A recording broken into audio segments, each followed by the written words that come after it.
استكمالا لفيديو التصبغات سواء في الوجه او في الجسم، وكتير منكم عايز يعرف السبب الشعوري ورا تصبغ اماكن كتيره، وده اللي هنعرفه في فيديو النهارده. معايا انا رانيا يحيى من روني كير. يلا نبدا.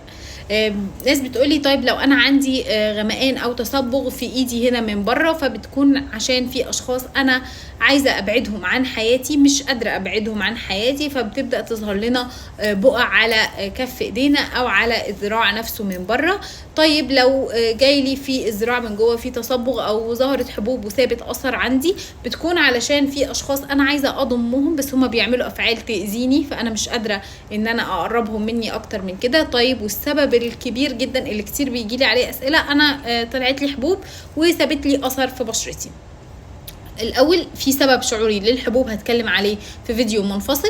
النهارده هكلمكم بس على تصبغات الوجه النتيجه سواء عن الحبوب او عن الشمس او عن اي مشكله حصلت في بشرتي ثابت لي تصبغ.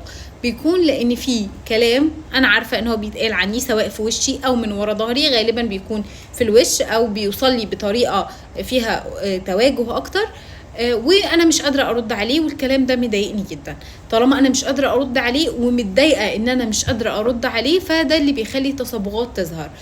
لو جربتوا انتوا لو سمعتوا كلام مضايقكم، يا اما تردوا عليه بطريقه ذوق ومحترمه، او ان انتوا تبقوا تتقبلوا ان في اشخاص بتقول عنكم كلام وحش بس انتوا مش متضايقين ان انتوا مش قادرين تردوا عليه، التصبغات هتقل جدا. لو عشتوا في سلام مع الانتقاد للناس اللي بتنتقدكم، هتحسوا ان انتوا في سلام نفسي داخلي، التصبغات هتقل بطريقه ملحوظه جدا.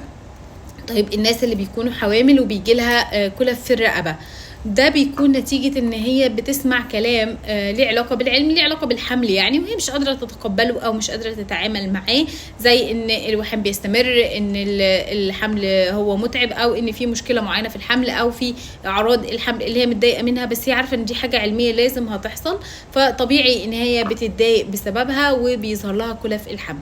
كل دي كانت الاسباب الشعوريه للتصبغات سواء في الوش او في الجسم. اتمنى ان هي تكون عجبتكم، وهستنى تعليقاتكم، وكمان لو عندكم تصبغات في اماكن تانية قولولي هعرفكم السبب الشعوري ليها.